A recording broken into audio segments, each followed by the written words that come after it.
Hey parents, let's explore the amazing human body with this fun and educational 100% wooden anatomy puzzle for kids. You will find link in the description. This multi-layer puzzle teaches children about the different systems that make up our body, one piece at a time.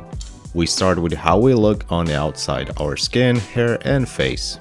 Underneath we find our muscles, they help us move, run and play.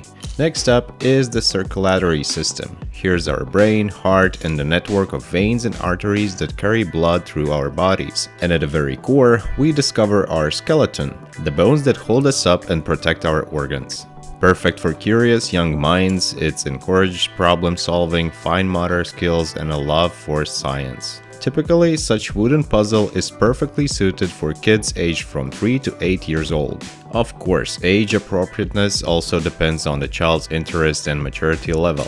If you are using this in classroom, homeschool, or Montessori setting, it works well even up to age of 9 for basic anatomy concepts.